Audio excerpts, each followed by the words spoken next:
Europe 1, il est 6h40. Votre invité Mathieu Bellière est le secrétaire général UNSA Fonction publique, Luc Faré. Bonjour, l'information en direct avec les acteurs de l'actualité. Luc Faré, bonjour. Bonjour.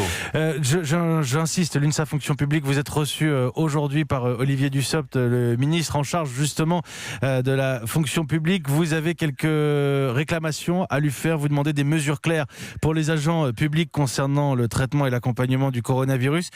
Aujourd'hui, Luc Faré, pour faire simple, vous manquez de consignes ?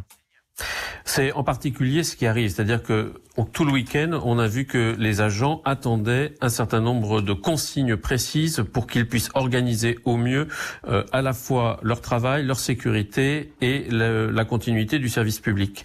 Parce que pour nous, ce qui est essentiel, c'est à la fois d'assurer la continuité du service public, qui, je rappelle, est accessible à tous, est gratuit et va permettre dans les jours prochains d'assurer une réponse à cette crise sanitaire majeure. Mais pour cela, quelles conséquences concrètement, Luc Faré, dans l'organisation des services publics et des agents du public? Quelles conséquences ce Covid-19? Mais écoutez, par exemple pour les agents d'accueil, il va y avoir donc l'accueil du public. Il faut qu'ils soient équipés correctement pour qu'ils ne prennent absolument aucun risque.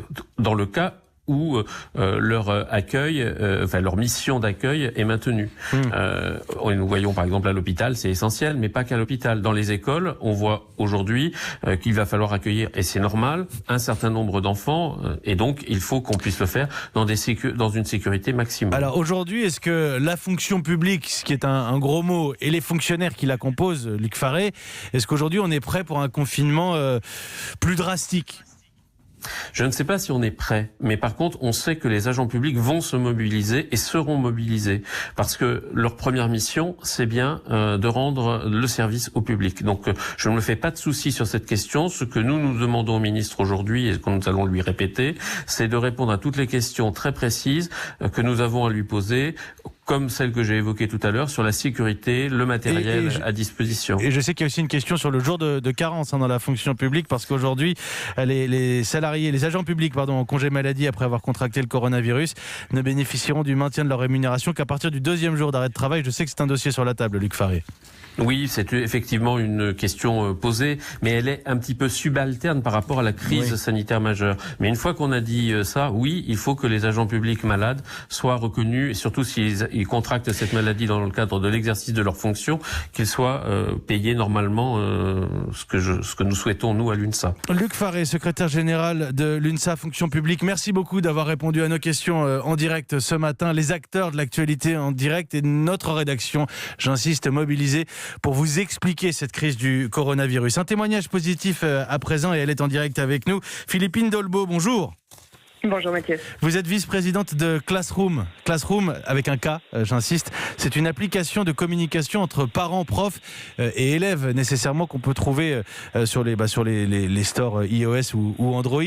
Une application qui permet, si j'ose dire, de créer un espace virtuel où on peut échanger entre parents et profs, c'est bien résumé ?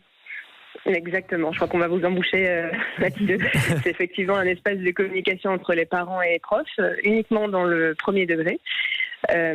Effectivement, là, depuis le début de la crise sanitaire, tout a commencé en fait dans l'Oise. On a énormément d'enseignants qui ont commencé à créer des classes sur Classroom parce que le besoin de communiquer avec les parents et les élèves. Parce que l'application, j'insiste, le service existait déjà. C'est simplement que dans la zone de l'Oise où il y a eu le premier choc épidémique, si j'ose dire, on s'est tourné vers vous assez naturellement. Et vous avez décidé du coup de mettre l'application à disponibilité de tout le corps enseignant gratuitement pour cette période ? Exactement. Ouais, en fait, on s'est retrouvé avec un rôle majeur à jouer dans cette crise.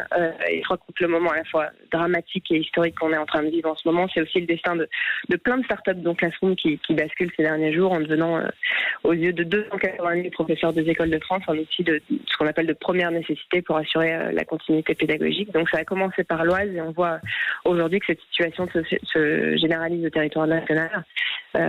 Donc oui, c'est. Alors, simplement, je télécharge l'application. Je me mets à la place du parent d'élève qui est peut-être à l'écoute. Je télécharge l'application.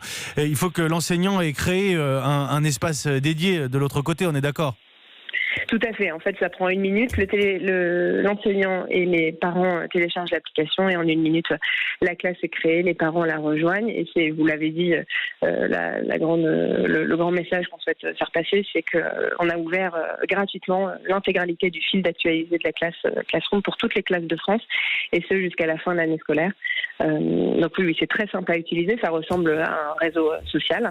Et donc tout le monde arrive à l'utiliser, quelles que soient ses compétences en technologie ou son âge. Alors simplement, et vous l'avez dit, c'est présenté comme un réseau social. On va retrouver les cours, les dernières consignes. L'enseignant peut s'assurer qu'un message urgent a bien été lu, réceptionné par la famille de l'autre côté. Assez pratique. Et vous nous annoncez ce matin que vous développez un équivalent, une option dans Classroom en mode visioconférence. C'est bien cela, Philippine Dolbeau? Exactement, c'est une vraie demande qui là aussi a émané du territoire de l'Oise, un système de vidéoconférence pour permettre aux enseignants de communiquer avec les parents, de communiquer avec leurs collègues également dans le cadre de conseils de classe, et puis d'assurer la continuité des cours avec leurs élèves. Ouais. Merci beaucoup Philippine Dolbeau, je voulais absolument, c'est positif. C'est vrai qu'en ce moment tout est un peu, on fait tous un peu grise-mine, il y a une ambiance un peu particulière dans le pays évidemment, mais il y a aussi des solutions, et pour les parents qui seraient en pleine angoisse, parlez-en aux enseignants de vos enfants. Pour les enseignants à l'écoute, vous pourrez donc télécharger cela gratuitement, ça permet de garder le lien et peut-être de garder le rythme aussi pendant cette période de confinement, entre guillemets, la situation pourrait encore être plus compliquée dans les jours qui viennent. Philippine Dolbeau, vice-présidente de Classroom, était en direct avec nous ce matin. Les acteurs de l'actualité en direct sur Europe 1.